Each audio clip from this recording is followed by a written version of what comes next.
ನಮಸ್ಕಾರ. ಇವತ್ತಿನ ಈ ವಿಡಿಯೋದಲ್ಲಿ ನಾನು ನಿಮಗೆ ಇಂಜೆಕ್ಷನ್ ಬಗ್ಗೆ ವಿವರಣೆಯನ್ನು ಕೊಡ್ತೀನಿ. Today I am going to discuss the injections that are provided for in the Specific Relief Act 1963.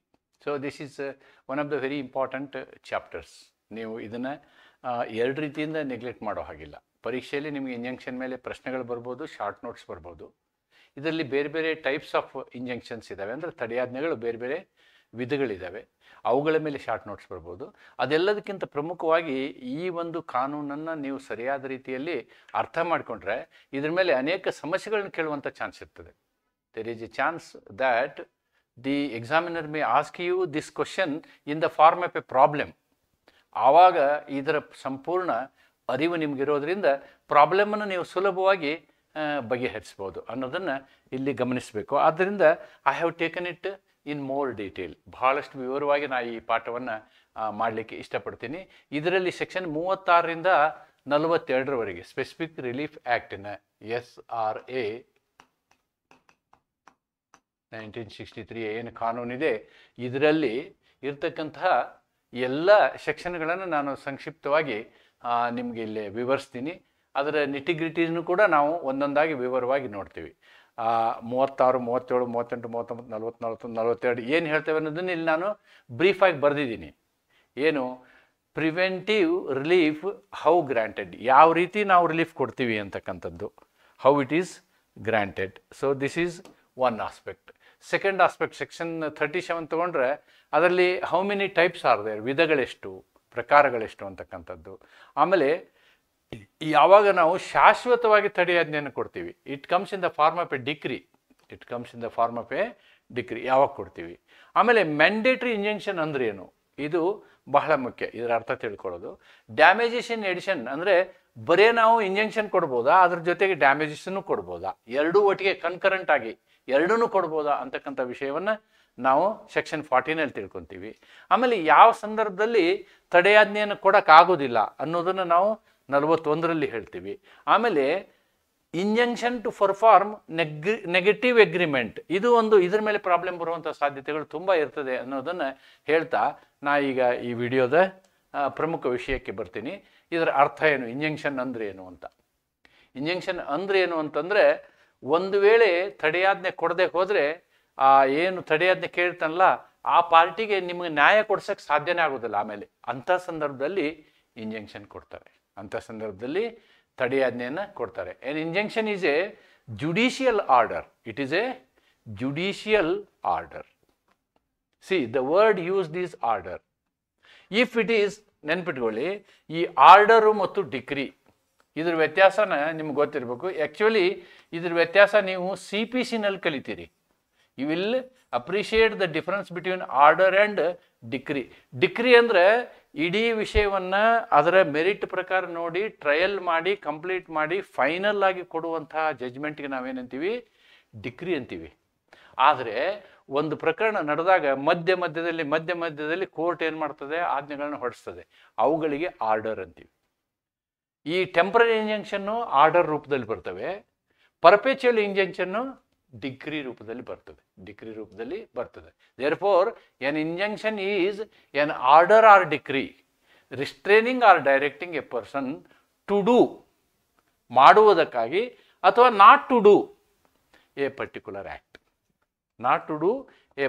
Act. It is an equitable remedy. ನೋಡು, ಇದೊಂದು ಸಮನ್ವಯತೆಯ ಪರಿಹಾರ, granted by civil court to protect rights of the person against unlawful interference.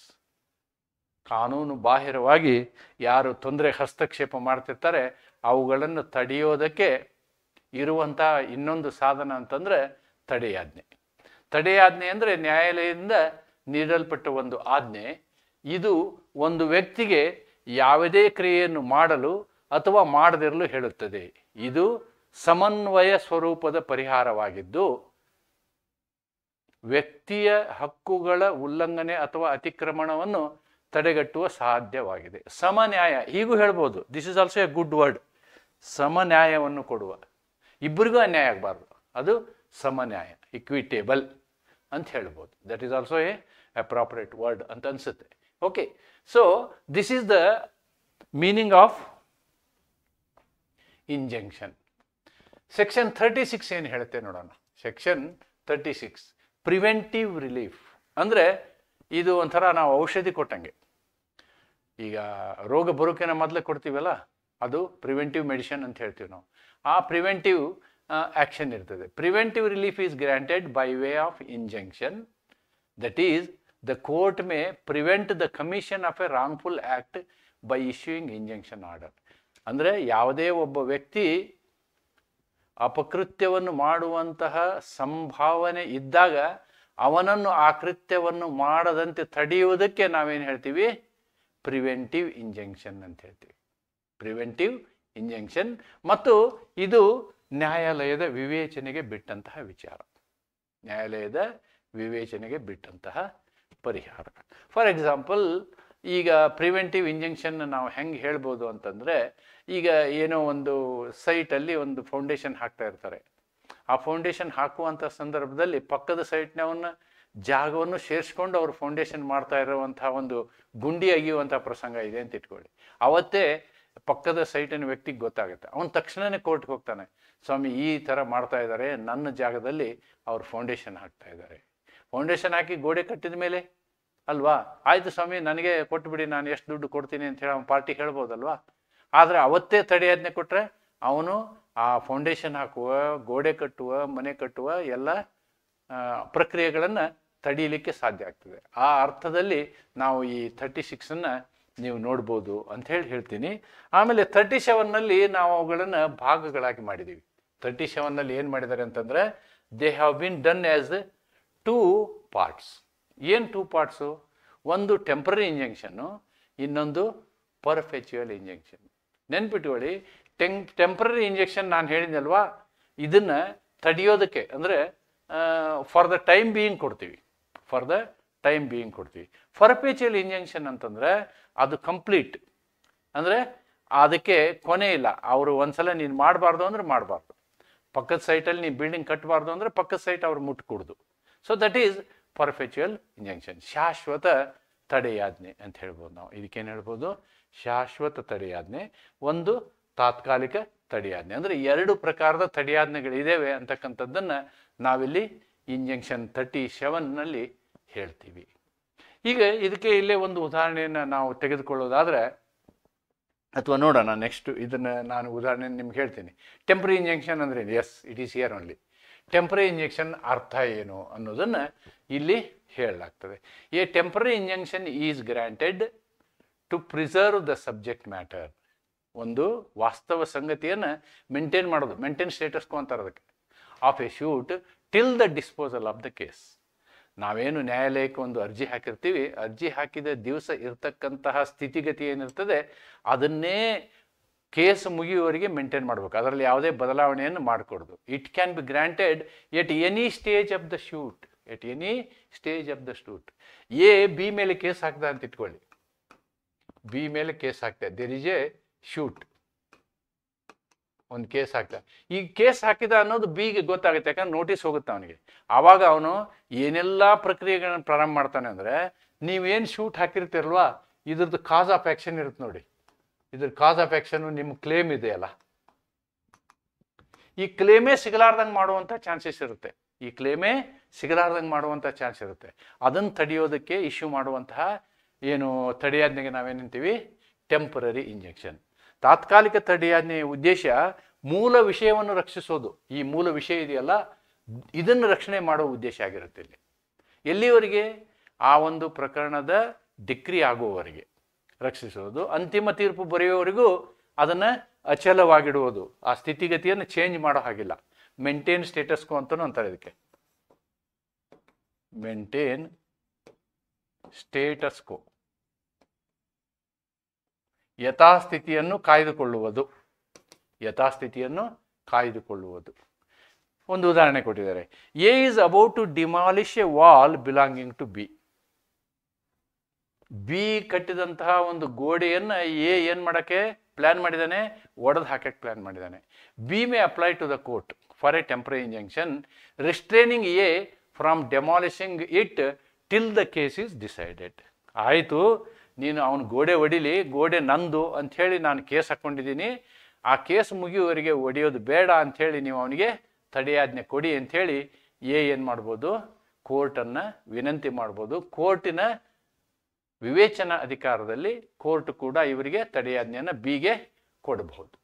Okay, sorry, B ಕೋರ್ಟ್ಗೆ ಹೋಗ್ತಾನೆ. ಈ ಇದರಲ್ಲಿ B ಕೋರ್ಟ್ಗೆ ಹೋಗ್ತಾನೆ, belonging to B. A is about to demolish. ಅವಾಗ ಬಿ ಕೋರ್ಟ್ಗೆ ಹೋಗ್ತಾನೆ.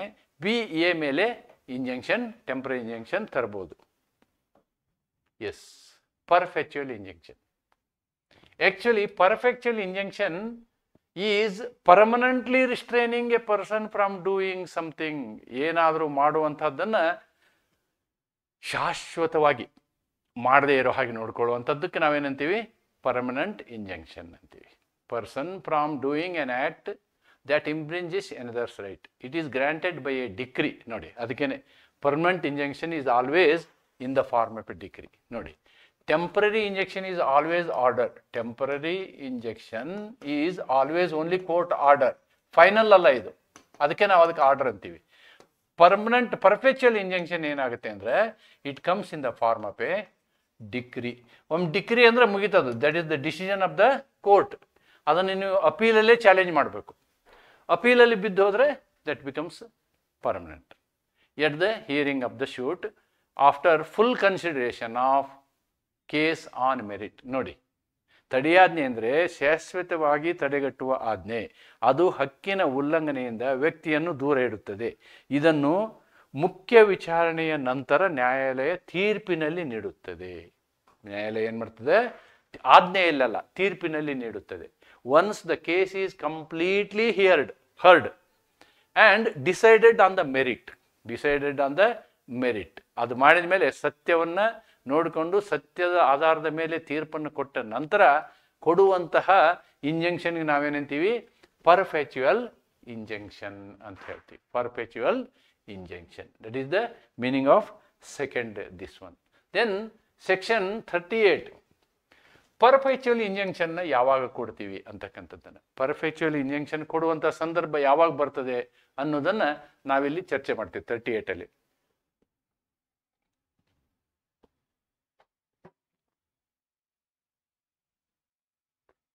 ಪರ್ಫೆಕ್ಚುಯಲ್ injection may be granted to the plaintiff. ಇದು ಪ್ಲೇಂಟಿಫ್ಗೆ ಸಿಗುವಂಥದ್ದು. To prevent the breach of obligation existing or in his favour. ಅವನ ಫೇವರ್ನಲ್ಲಿ ಇರ್ತಕ್ಕಂತಹ ಒಂದು ಏನು ಬಾಧ್ಯತೆಗಳಿರ್ತಾವಲ್ವ, ಅವನಿಗೆ ಅನುಕೂಲ ಆಗುವಂತಹ ವ್ಯವಸ್ಥೆಗಳು, ಅವುಗಳನ್ನು ನಿರಂತರವಾಗಿ ರಕ್ಷಣೆ ಮಾಡೋದಕ್ಕೆ ಇಶ್ಯೂ ಮಾಡುವಂತಹ ಆಜ್ಞೆಯನ್ನು ನಾವೇನಂತೀವಿ, ಪರ್ಫೆಕ್ಚುಯಲ್ ಇಂಜೆಕ್ಷನ್ ಅಂತ ಹೇಳ್ತೀವಿ. ನೋಡಿ, ಯಾವ ಸಂದರ್ಭದಲ್ಲಿ defendant invades or threatens to invade plaintiff right to property. Trespass ಮಾಡಿದರೆ, ನಮ್ಮ ಪ್ರಾಪರ್ಟಿನಲ್ಲೇ ಬಂದು ಬೇಸಾಯ ಮಾಡಿದರೆ. When there is no standard for ascertaining actual damage. ಒಂದು ಕಾಂಟ್ರಾಕ್ಟ್ನಲ್ಲಿ ಏನಾಗುತ್ತೆ ಅಂತಂದರೆ, ಆ್ಯಕ್ಚುಯಲ್ ಎಷ್ಟು ಡ್ಯಾಮೇಜ್ ಆಗಿದೆ ಅನ್ನೋದನ್ನು ಡಿಸೈಡ್ ಮಾಡೋಕ್ಕಾಗಲಿಲ್ಲ ಅಂದರೆ ಅಂಥ ವಿಷಯ ಮುಟ್ಟಕ್ಕೆ ಹೋಗ್ಬೇಡಪ್ಪ ನೀನು, ಡೋಂಟ್ ಡೂ ಇಟ್ ಅಂತ. When compensation is not adequate relief. Compensation ಸರಿಯಾದ ರಿಲೀಫ್ ಆಗಲಿಲ್ಲ ಅಂತಂದರೆ ಆವಾಗ ಪರ್ಫೆಕ್ಚುಯಲ್ ಇಂಜೆಕ್ಷನ್ ಕೊಡ್ತಾರೆ. When injection is necessary to prevent multiplicity of proceedings. ಈ ಸಂದರ್ಭದಲ್ಲಿಯೂ ಪರ್ಮನೆಂಟಾಗಿ ಇಂಜೆಕ್ಷನ್ನ ಕೊಡ್ತಾರೆ. ಅಂದರೆ ಈ ಎಲ್ಲ ವಿಷಯಗಳಲ್ಲೂ ಇಂಜೆಕ್ಷನ್ನ ಕೊಡ್ಬೋದು. ದಾವೇದಾರನ ಆಸ್ತಿ ಅಥವಾ ಹಕ್ಕಿನ ಮೇಲೆ ಹಲ್ಲೆ ಆದಾಗ, ನಷ್ಟವನ್ನು ಅಳೆಯಲು ನಿಖರವಾದ ಮಾನದಂಡವಿಲ್ಲದಾಗ, ಪರಿಹಾರ ಸಾಕಾಗದ ಸಂದರ್ಭದಲ್ಲಿ, ಹಲವು ದಾವೆಗಳು ನಡೆಯದಂತೆ ತಡೆಯಲು ಅಗತ್ಯವಾದಾಗ, ಈ ರೀತಿಯಾದಂತಹ ಸಂದರ್ಭದಲ್ಲಿ ಇಶ್ಯೂ ಮಾಡ್ತೀವಿ. Then mandatory injection. ಇದು ಒಂದನ್ನು ಕನ್ಫ್ಯೂಸ್ ಮಾಡ್ಕೋಬಾರ್ದು ನೀವು. Section 39, see, mandatory injunction is not permanent injunction. Mandatory injunction is not permanent injunction. It may be like a temporary injunction only. ಇದನ್ನು ನಾವು ಹೆಂಗೆ ಹೇಳ್ಬೋದು ಅಂತಂದರೆ, ಈಗ ಇದೊಂದು ಏರಿಯಾ ಇದೆ. ಈ ಏರಿಯಾದಲ್ಲಿ say this is house of A, this is house of B, and this is the road. This is the road is like this, and this is a open space. ಈ ರೀತಿ ಇದೆ ಅಂತ ಇಟ್ಕೊಳ್ಳೋಣ. ಇಲ್ಲಿ ಮತ್ತೆ DEF ಮನೆಗಳೆಲ್ಲ ಇದಾವೆ. DEF A B C D E F ಇವೆಲ್ಲ ಮನೆಗಳು, ಜಿ ಹೆಚ್ ಇವೆಲ್ಲ ಮನೆಗಳಿದ್ದಾವೆ. ಇಲ್ಲಿ ಏನಾಗ್ತಾ ಇದೆ ಅಂತಂದರೆ ಇಲ್ಲಿ ಎಚ್ ಐ ಈ ಎಲ್ಲ ಮನೆಗಳಿದ್ದಾವೆ. ಇದೊಂದು ಓಪನ್ ಸೈಟ್ ಇದೆ ಅಂತ ಇಟ್ಕೊಳ್ಳೋಣ. ಓಪನ್ ಸೈಟ್ ಇದೆ. ಈ ಸಂದರ್ಭದಲ್ಲಿ ಏನಾಗುತ್ತೆ ಅಂತಂದರೆ ಈ ಓಪನ್ ಸೈಟ್ನಲ್ಲಿ ತಂದು ಎಲ್ಲರೂ ಕಸ ಹಾಕ್ತಿರ್ತಾರೆ. ಎಲ್ಲರೂ ಕಸ ಹಾಕ್ತಾ ಇರ್ತಾರೆ. ಆ ಕಸ ಹಾಕುವಂತಹ ಸಂದರ್ಭದಲ್ಲಿ ಇಲ್ಲಿ ಏನಾಗುತ್ತೆ, ಕಸ ಹಾಕುವಂಥ ಸಂದರ್ಭದಲ್ಲಿ ಈ ಎಗೆ ಕೆಟ್ಟ ವಾಸನೆ ಸ್ಟಾರ್ಟ್ ಆಗ್ತದೆ. ಎಗೆ ಕೆಟ್ಟ ವಾಸನೆ ಸ್ಟಾರ್ಟ್ ಆಗ್ತದೆ. Therefore he will file a suit. He will file a suit. What suit he will file? He will file a suit of temporary injunction, preventive injunction also, mandatory injunction also. ಏನು preventive injunction ಅಂತಂದರೆ ಇಲ್ಲಿ ಯಾರು ಕಸ ಹಾಕಬಾರ್ದು, ಇಲ್ಲಿ ಯಾರು ಕಸ ಹಾಕಬಾರ್ದು. This is preventive detention. ಇವರೆಲ್ಲ ಕಸ ಹಾಕೋದು ಏನಾಗುತ್ತೆ, ಪ್ರಿವೆಂಟಿವ್ ಇಂಜಂಕ್ಷನ್ನು ಅಥವಾ ಟೆಂಪ್ರರಿ ಇಂಜಂಕ್ಷನ್ನು ಕೊಟ್ಟರೆ ಅಥವಾ ಕಸ ಹಾಕೋದು ನಿಲ್ಲಿಸ್ತಾರೆ. That is preventive. ಈಗ ಇಷ್ಟು ದಿವಸ ಕಸ ಹಾಕಿಬಿಟ್ಟಿದ್ದಾರೆ, ಇಲ್ಲಿ ಇಷ್ಟು ದಿವಸ ಕಸ ತುಂಬಿಸಿಬಿಟ್ಟಿದ್ದಾರೆ, ಕಸ ತುಂಬಿಸಿಬಿಟ್ಟಿದ್ದಾರೆ. ಇವಾಗ ಈ ಕಸ ತೆಗೆಯೋದು ಯಾರು, ಇದ್ರ ವಾಸನೆ ತಡ್ಕೊಳ್ಳೋದು ಯಾರು? The court may also issue this injunction, mandatory injunction. ಏನು ಮಾಡಿ ನೀವು ಅಲ್ಲಿ ಯಾರ್ಯಾರು ಎಷ್ಟೆಷ್ಟು ಕಸ ಹಾಕಿದಿರಿ ಎಲ್ಲ ಕಸನೂ ನೀವು ನಿಮ್ಮದೇ ಆದ ಖರ್ಚಿನಿಂದ ಅದು ಅಷ್ಟು ಕಸ ತೆಗಿಸಿ ಕ್ಲೀನ್ ಮಾಡಿ ಅಂತ ಹೇಳೋದು ಮ್ಯಾಂಡೇಟರಿ ಇಂಜಂಕ್ಷನ್. ನೋಡಿ, ಮ್ಯಾಂಡೇಟರಿ ಇಂಜಂಕ್ಷನ್ನು, ಪ್ರಿವೆಂಟಿವ್ ಇಂಜಂಕ್ಷನ್ನು, ಟೆಂಪ್ರರಿ ಇಂಜಂಕ್ಷನ್ನ ವ್ಯತ್ಯಾಸನ ತಿಳ್ಕೊಬೇಕು ನೀವು. ಪ್ರಿವೆಂಟಿವ್ ಅಂದರೆ ಸ್ಟಾಪ್ ಮಾಡೋದು. ಈ ಶೂಟಲ್ಲಿ ಎರಡೂ ಇದೆ. ನಾಳೆಯಿಂದ ಯಾರು ಕಸ ಹಾಕಬಾರ್ದು, ಸೊ ಪ್ರಿವೆಂಟಿವ್ ಇಂಜಂಕ್ಷನ್. ಏನು ಫ್ಯೂಚರಲ್ಲಿ ನೀವು ಕಸ ಹಾಕೋ ಹಾಗಿಲ್ಲ. ದೆನ್ ಮ್ಯಾಂಡೇಟರಿ ಇಂಜಂಕ್ಷನ್, ಯಾರ್ಯಾರು ಎಷ್ಟೆಷ್ಟು ಕಸ ಹಾಕಿದ್ದೀರಿ ಹಾಕಿದ ಕಸ ಎಲ್ಲ ತೆಗೆದು ಹಾಕಿ, ನಿಮ್ಮ ಖರ್ಚಿನಲ್ಲಿ ತೆಗೆದು ಆ ಜಾಗನ ಕ್ಲೀನ್ ಮಾಡಿಕೊಡಿ ಅಂತಕ್ಕಂಥದ್ದು that is mandatory. A mandatory injunction compels the dependent to perform a particular act to restore things to their former condition. Site ಮೊದಲು ಹೆಂಗೆ ಕ್ಲೀನ್ ಆಗಿತ್ತೋ ಈ ಸೈಟು ಅದು ಕ್ಲೀನ್ ಆಗಿರುವಂಗೆ ಮಾಡಿಕೊಡಿ ಅನ್ನೋದು mandatory injunction. Means it compels the dependent. ಪ್ರತಿವಾದಿಯ ಮೇಲೆ ಅದೊಂದು ಜವಾಬ್ದಾರಿನ ಹೊರ್ತದೆ. ನೀನು ಏನೇನು ತಪ್ಪು ಮಾಡಿಯಲ್ಲ ಇಲ್ಲಿ ತನಕ ಅದನ್ನೆಲ್ಲ ಸರಿ ಮಾಡಿಕೊಡು. ಕಡ್ಡಾಯ ತಡೆಯಾಜ್ಞೆ ಎಂದರೆ ಒಬ್ಬ ವ್ಯಕ್ತಿಯನ್ನು ನಿರ್ದಿಷ್ಟ ಕ್ರಿಯೆ ಮಾಡಲು ಬಲವಂತಗೊಳಿಸುವ ನ್ಯಾಯಾಲಯದ ಆಜ್ಞೆ. ಉದಾಹರಣೆಗೆ ಯಾರಾದರೂ ಅನಧಿಕೃತವಾಗಿ ಗೋಡೆ ಕಟ್ಟಿದ್ದರೆ ನ್ಯಾಯಾಲಯ ಅದನ್ನು ತೆಗೆದು ಹಾಕುವಂತೆ ತಡೆಯಾಜ್ಞೆ ಮಾಡುವುದು. ನಮ್ಮ ಕಂಪೌಂಡ್ ಒಳಗೆ ಗೋಡೆ ಕಟ್ಟಿದ್ದ ಅಂತ ಇಟ್ಕೊಳ್ಳಿ, ನಮ್ಮ ಏರಿಯಾದೊಳಗೆ, ಆವಾಗ ಆ ಗೋಡೆಯನ್ನು ತೆಗೆದುಕೊಡೋದಿದೆಯಲ್ಲ, that becomes a mandatory injunction ಅಂತಕ್ಕಂಥದ್ದನ್ನು ನೀವು ಅರ್ಥ ಮಾಡ್ಕೊಳ್ಬೇಕು. 40 ಟಾಕ್ಸ್ ಅಬೌಟ್ 2 ಥಿಂಗ್ಸ್. ಅಲ್ಲಿ ಇಂಜಂಕ್ಷನ್ ಬದಲು ಡ್ಯಾಮೇಜಸ್ ಕೊಡೋಕ್ಕೆ ಸಾಧ್ಯತೆ ಇದೆಯೋ ಅದನ್ನು ಕೊಡ್ಬೋದು ಅಂತ. A person may claim damages instead of injunction, ಅದು ಸಾಧ್ಯತೆ ಇದೆ. And also both injunction and damages. ಅವನು ಇಂಜಂಕ್ಷನ್ನು ಕೇಳ್ಬೋದು, ಡ್ಯಾಮೇಜಸ್ಸು ಕೇಳ್ಬೋದು.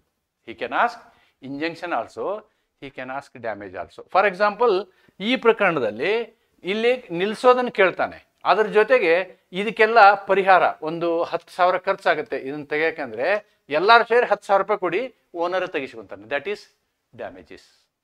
That we can call it as damages. ಎರಡನ್ನೂ ಮಾಡ್ಬೋದು ಅನ್ನೋದನ್ನು ನಾವು ಸೆಕ್ಷನ್ 40ನಲ್ಲಿ ನೋಡ್ತೀವಿ. Any person may claim damages instead of injunction, ಅಥವಾ he can claim both. First injunction ತಡೆಯಾಜ್ಞೆ, ಆಮೇಲೆ ಅವನಿಗೇನು ಹಾನಿಯಾಗಿರುತ್ತೆ ಕೋರ್ಟ್ ಖರ್ಚು ಅದು ಇದೆಲ್ಲ ಆ ಪರಿಹಾರನೂ ಕೂಡ ಕೇಳ್ಬೋದು. ಬೋತ್ ಈಸ್ ಪರ್ಮಿಟೆಡ್ ಅನ್ನೋದನ್ನು ಸೆಕ್ಷನ್ 40 ಹೇಳುತ್ತೆ. Section 41, when injunction cannot be granted, ಕೆಲವೊಂದು ಸಂದರ್ಭದಲ್ಲಿ ತಡೆಯಾಜ್ಞೆ ಕೊಡೋಕೆ ಆಗೋದಿಲ್ಲ. ಅಂಥ ಸಂದರ್ಭಗಳನ್ನು ಏನಾಗಿದೆ 41ರಲ್ಲಿ ಲಿಸ್ಟ್ ಮಾಡಿದ್ದಾರೆ. ಯಾವ ಸಂದರ್ಭದಲ್ಲಿ ತಡೆಯಾಜ್ಞೆ ನೀಡಲಾಗುವುದಿಲ್ಲ. The court shall not grant injunction. Number 1 ನೋಡಿ, to restrain person from prosecuting judicial proceeding. ಅವನಿಗೆ ನನ್ನ ಮೇಲೆ ಕೇಸ್ ಹಾಕಬೇಡಿ ಅಂತ ಹೇಳಿ ತಡೆಯಾಜ್ಞೆ ಕೊಡಿ ಅಂತ ಹೇಳೋಕ್ಕಾಗಲ್ಲ. Except to prevent multiplicity. 4-5 case ಆಗಬಾರ್ದು ಅನ್ನೋದಕ್ಕೋಸ್ಕರ ಓಕೆ, ಆದರೆ ಒಬ್ಬ ವ್ಯಕ್ತಿ ಇನ್ನೊಬ್ಬ ವ್ಯಕ್ತಿ ಮೇಲೆ ಕೇಸ್ ಹಾಕಬಾರ್ದು ಅಂತ ಹೇಳಿ ಇಂಜಂಕ್ಷನ್ ತರಕ್ಕೆ ಬರೋದಿಲ್ಲ. Injunction cannot be brought like that. ಇನ್ನೊಬ್ಬ ವ್ಯಕ್ತಿ ನೀನು ಕೇಸ್ ಹಾಕ್ಬೇಡ ನನ್ನ ಮೇಲೆ ಅಂಥೇಳಿ ನಾನು ಕೋರ್ಟಿಗೆ ಇಂಜೆಕ್ಷನ್ ತರೋಕ್ಕಾಗತ್ತಾ? No. To restrain a person from applying to a public office. ನೋಡಿ, ಯಾವುದೇ ಒಂದು ವಿಷಯದಲ್ಲಿ ಯಾವುದೇ ಸಾರ್ವಜನಿಕ ಕಚೇರಿಯಲ್ಲಿ ಯಾವುದೇ ರೀತಿಯ ಅರ್ಜಿಯನ್ನು ಹಾಕುವ ಅಧಿಕಾರ ಎಲ್ಲರಿಗೂ ಇರ್ತದೆ. ನಾನು ಹೋಗ್ಬಿಟ್ಟು ಇನ್ನೊಬ್ಬನ ಮೇಲೆ ನೀನು ಆಫೀಸಿಗೆ ರಿಪ್ರೆಸೆಂಟೇಷನ್ ಕೊಡಬೇಡ, ನನ್ನ ಬಗ್ಗೆ ಏನು ಹೇಳಬೇಡ ಅಂತೇಳಿ ಕೇಸ್ ಹಾಕಕ್ಕೆ ಅಥವಾ ತಡೆಯಾಜ್ಞೆ ತರಕ್ಕೆ ಬರೋದಿಲ್ಲ. To restrain a person from instituting or prosecuting criminal proceedings. ನನ್ನ ಮೇಲೆ ಪೊಲೀಸ್ ಕಂಪ್ಲೇಂಟ್ ಕೊಡಬೇಡ ನೀನು ಅಂತಲೂ ತಡೆಯಾಜ್ಞೆ ತರೋಕ್ಕಾಗೋದಿಲ್ಲ. ಕ್ರಿಮಿನಲ್ ಪ್ರೊಸೀಡಿಂಗ್ಸ್ ತಡೆಯಾಜ್ಞೆ ತರೋಕ್ಕಾಗೋದಿಲ್ಲ. When equally efficacious relief can be obtained by another means. ನೋಡಿ, ನೀವು ಏನು ಇಂಜೆಕ್ಷನ್ ಕೇಳ್ತಿರೋ ಆ ಇಂಜೆಕ್ಷನ್ ಬದಲು ಬೇರೆ ಪರಿಹಾರವನ್ನು, ನಿಮಗೇನೂ ಹಾನಿ ಆಗಲಾರ್ದಂಥ ಪರಿಹಾರವನ್ನು ಕೊಡಲಿಕ್ಕೆ ನ್ಯಾಯಾಲಯಕ್ಕೆ ಅವಕಾಶ ಇದ್ದರೆ ಅಂಥ ಸಂದರ್ಭದಲ್ಲಿಯೂ ಇಂಜೆಕ್ಷನ್ ಕೊಡೋದಿಲ್ಲ. To prevent breach of contract which is not specifically enforceable. ನೋಡಿ, ಯಾವುದೇ ಒಂದು ಕಾಂಟ್ರಾಕ್ಟನ್ನು ನಾವು ಸ್ಪೆಸಿಫಿಕ್ ಪರ್ಫಾರ್ಮೆನ್ಸ್ ಮಾಡೋಕ್ಕೆ ಆಗೋದೇ ಇಲ್ಲ ಅಂತ ಇಟ್ಕೊಳ್ಳಿ. ಸ್ಪೆಸಿಫಿಕ್ ಪರ್ಫಾರ್ಮೆನ್ಸ್ ಮಾಡೋಕ್ಕೆ ಸಾಧ್ಯನೇ ಇಲ್ಲ ಅಂತ ಹೇಳಿ ಅದರ ಮೇಲೆ ಇಂಜೆಕ್ಷನ್ ಹೆಂಗೆ ತರ್ತೀರಿ ನೀವು? ಯಾಕಂದರೆ ಪರ್ಫಾರ್ಮ್ ಮಾಡೋದೇ ಅಸಾಧ್ಯವಾಗಿದೆ. ಆದ್ದರಿಂದ ಅದರ ಮೇಲೆ ಇಂಜೆಕ್ಷನ್ ತರೋಕ್ಕಾಗಲ್ಲ. To prevent breach of contract which is not specifically enforceable. ಯಾವುದೇ ಬ್ರೀಚ್ ಆಫ್ ಕಾಂಟ್ರಾಕ್ಟನ್ನು ನಾವು ಸ್ಪೆಸಿಫಿಕ್ ಎನ್ಫೋರ್ಸ್ ಮಾಡಲಿಕ್ಕೆ ಸಾಧ್ಯ ಇಲ್ಲ ಅಂದರೆ ಅದ್ರ ಮೇಲೆ ಇಂಜೆಕ್ಷನ್ ತರೋಕ್ಕೂ, ಅಂದರೆ ನೀನು ಇಲ್ಲ ನೀನು ಕಾಂಟ್ರಾಕ್ಟ್ ಪರ್ಫಾರ್ಮ್ ಮಾಡಬೇಕು ಅಂಥೇಳಿ ಇಂಜೆಕ್ಷನ್ ತರೋಕ್ಕಾಗೋದಿಲ್ಲ. ಇಂಜೆಕ್ಷನ್ ಯಾಕಂದರೆ ಅವನಿಗೆ ಮಾಡಲಿಕ್ಕೆ ಸಾಧ್ಯ ಇರೋದಿಲ್ಲ. ಅಂಥ ಸಂದರ್ಭದಲ್ಲಿಯೂ ಕೂಡ it is not possible. These are the instances. ಮೋಬಿ ಈ ಪ್ರಶ್ನೆ ಕೇಳೋ ಚಾನ್ಸಸ್ಸು ಇರುತ್ತೆ, ಯಾವ ಸಂದರ್ಭದಲ್ಲಿ ಇಂಜೆಕ್ಷನ್ ಕೊಡೋಕ್ಕಾಗೋದಿಲ್ಲ ಅಂತಕ್ಕಂಥದ್ದು. ಅದಕ್ಕೆ ಇವನ್ನ ನೀವು ಲಿಸ್ಟ್ ಮಾಡಿ ಇಟ್ಕೊಳ್ಳೋದು ಒಳ್ಳೆಯದು. ನ್ಯಾಯಾಲಯವು ಈ ಸಂದರ್ಭದಲ್ಲಿ ತಡೆಯಾಜ್ಞೆಗಳನ್ನು ನೀಡುವುದಿಲ್ಲ.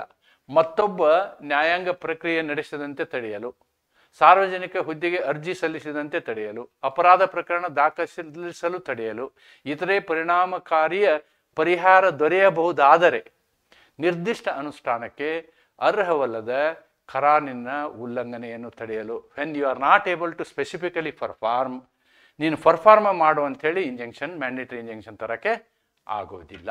So these are all the situations where the injection cannot be given. Then negative, ಇದ್ರ ಮೇಲೆ ಪ್ರಾಬ್ಲಮ್ಗಳನ್ನು ನೋಡಿದ್ದೀನಿ. Negative injection to perform negative agreement. When a contract consists of two conditions, one is positive condition, another is negative agreement. Positive agreement, negative agreement. What is positive agreement? In a particular institution, I have agreed to teach law classes, and this is positive agreement. And also in the agreement, I have stated for the next 2 years, I will not teach in any other law class. I will not teach in any other institution. That is negative agreement. If I fail to do positive agreement, then the institution has got a right to bring injunction for my negative agreement ಅನ್ನೋದನ್ನು ನಾವಿಲ್ಲಿ ನೋಡ್ಬೋದು. And positive agreement cannot be specifically enforced. The court may still grant injunction on the negative agreement. ನೋಡಿ, ಒಂದು ಕರಾರಿನಲ್ಲಿ ಧನಾತ್ಮಕ ಮತ್ತು ನಕಾರಾತ್ಮಕ ಭಾಗಗಳಿದ್ದಲ್ಲಿ ಧನಾತ್ಮಕ ಭಾಗವನ್ನು ಅನುಷ್ಠಾನಗೊಳಿಸ್ಲಿಕ್ಕೆ ಆಗೋದಿಲ್ಲ. ಫಾರ್ ಎಕ್ಸಾಂಪಲ್, ಸೋನು ನಿಗಮ್ ಯಾವುದೋ ಒಂದು ಮ್ಯೂಸಿಕ್ ಕಂಪ್ನಿಗೆ ಹಾಡ್ಲಿಕ್ಕೆ ಒಪ್ಕೊಂಡಿರ್ತಾನೆ ಅಂದ್ಕೊಳ್ಳೋಣ, ಎಲ್ಲಿವರೆಗೆ? 1 ವರ್ಷದವರೆಗೆ.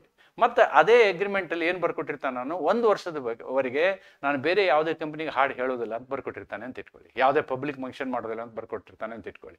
ಆವಾಗ ಅವನು ಇಲ್ಲ ನಾನು ನಿಮ್ಮ ಕಂಪ್ನಿಗೆ ಹಾಡೋಕ್ಕಾಗೋದಿಲ್ಲ, ಹಾಡಲಿಕ್ಕೆ ಸಾಧ್ಯ ಇಲ್ಲ ಅಂಥೇಳಿ ಅವನು ಹೇಳ್ಬೋದು. ಅದರ ಮೇಲೆ ನಾವು ಸ್ಪೆಸಿಫಿಕ್ ಪರ್ಫಾರ್ಮೆನ್ಸ್ ತರೋಕ್ಕಾಗೋದಿಲ್ಲ. ಆದರೆ ಅವನು ನಮ್ಮ ಕಂಪನಿಯನ್ನು ಬಿಟ್ಟು ಬೇರೆ ಯಾವುದೋ ಕಂಪನಿಗೆ ಹಾಡು ಹೇಳೋದಕ್ಕೆ ಪ್ರಾರಂಭ ಮಾಡುವಂತಹ ಒಂದು ಅವನ ಪ್ರಕ್ರಿಯೆ ಇದೆಯಲ್ಲ, ಅದರ ಮೇಲೆ ನಾವು ತಡೆಯಾಜ್ಞೆಯನ್ನು ತರಬಹುದು. ಈ ರೀತಿ ಪ್ರಾಬ್ಲಮ್ಗಳನ್ನ ಕೇಳಿರೋದನ್ನು ನಾನು ನೋಡಿದ್ದೀನಿ. ನೋಡಿ, A agrees to sing only for B for 6 months and then agrees to sing for C. The court may restrain A from singing for C. Court ಏನು ಮಾಡ್ಬೋದು, ಅಲ್ಲಪ್ಪ ಎ ಜೊತೆ ಅಗ್ರಿಮೆಂಟ್ ಮಾಡ್ಕೊಂಡು ನೀನು ಅವನಿಗೆ ಹಾಡೋದು ಬಿಟ್ಟು ಬಿಗೆ ಹಾಡು ಹೇಳ್ತಿದೀಯಾ ಅಂತಂದರೆ ಇಟ್ ಈಸ್ ನಾಟ್ ಕರೆಕ್ಟ್. ಅದ್ರ ಮೇಲೆ ಇದು ನೆಗೆಟಿವ್, ಇದ್ರ ಮೇಲೆ ನೀವು ಇಂಜೆಕ್ಷನ್ ಕೊಡ್ಬೋದು. ಬಟ್ ಇಲ್ಲಿ ನನ್ನ ಕಂಪ್ನಿಗೆ ಹಾಡಬೇಕು ಅವನು ಅಂಥೇಳಿ ಪಾಸಿಟಿವ್ ಇಂಜೆಕ್ಷನ್ ತರೋಕ್ಕಾಗಲ್ಲ. ಪಾಸಿಟಿವ್ ಇಂಜೆಕ್ಷನ್ನು ತರೋಕ್ಕಾಗಲ್ಲ. ಆದರೆ ಈ ನೆಗೆಟಿವ್ ಪಾರ್ಟ್ ಇದೆಯಲ್ಲ, ಇದ್ರ ಮೇಲೆ ನೀವೇನು ಮಾಡ್ಬೋದು, ತಡೆಯಾಜ್ಞೆಯನ್ನು ತರಬಹುದು. This is another very important aspect of injunctions. I think with this, yes, there is a case. I have discussed 2 cases, very important cases. Let me go through these 2 cases.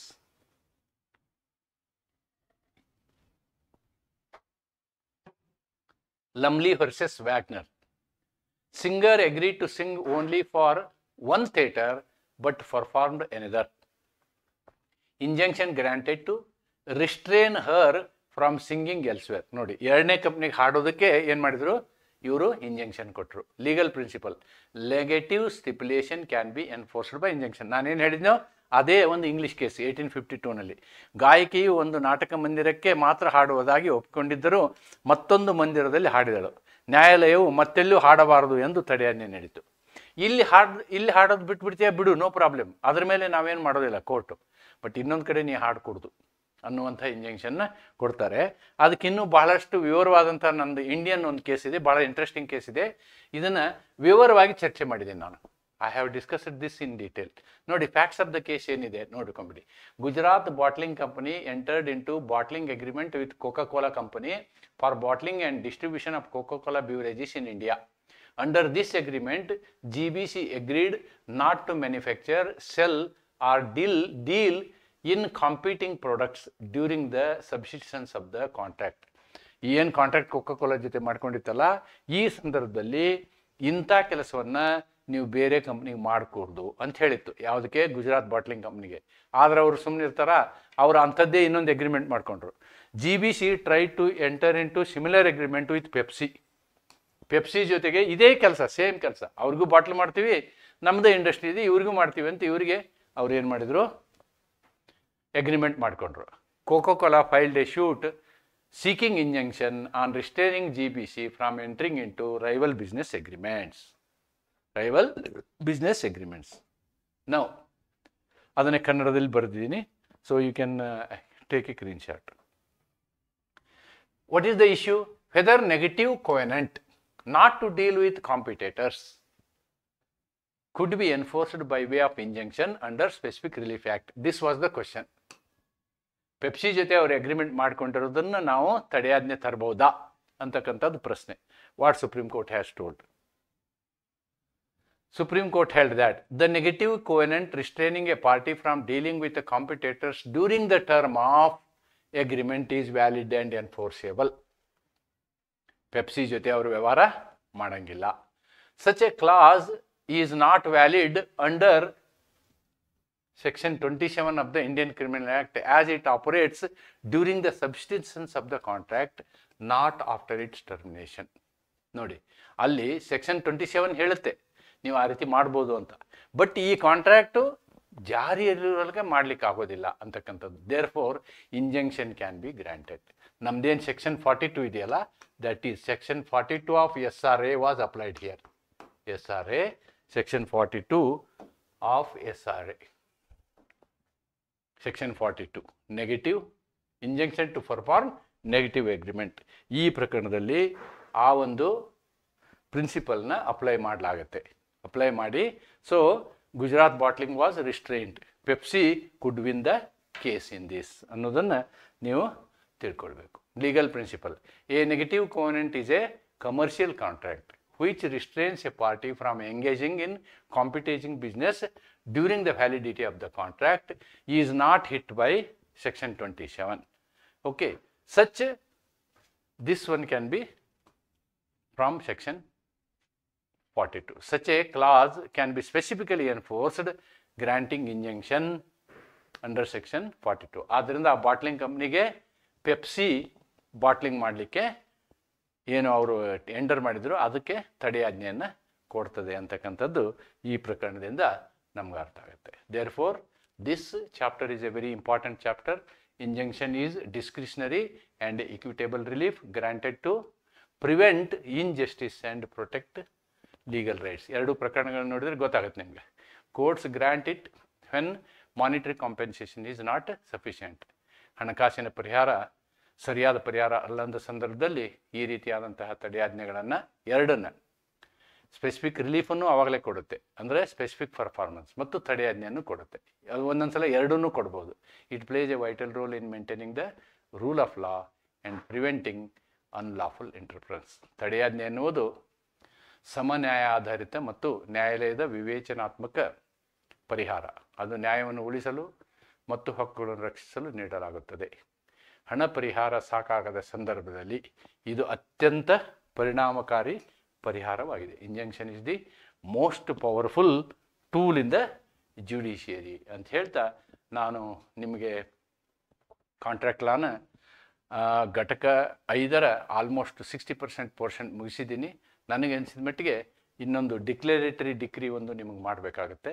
ಆಮೇಲೆ correction of documents ಇನ್ನು 2 ಅಥವಾ 3 ವಿಡಿಯೋದಲ್ಲಿ contract law complete ಆಗುತ್ತೆ ಅನ್ನುವಂಥ ವಿಷಯವನ್ನು ಹೇಳಿ ಇದನ್ನು ಮುಗಿಸ್ತಾ ನಾನು ನಿಮಗೆ BNS ಪಾಠವನ್ನು ಪ್ರಾರಂಭ ಮಾಡ್ತೀನಿ ಅನ್ನುವಂತಹ ಒಂದು ಭರವಸೆಯನ್ನು ಕೊಡುತ್ತಾ, ಅನೇಕ ವಿದ್ಯಾರ್ಥಿಗಳು BNS ಬಗ್ಗೆ ಕೇಳ್ತಾ ಇದ್ದೀರಿ. ಇನ್ನು 2 ಅಥವಾ 3 ವಿಡಿಯೋ ಇದೆ.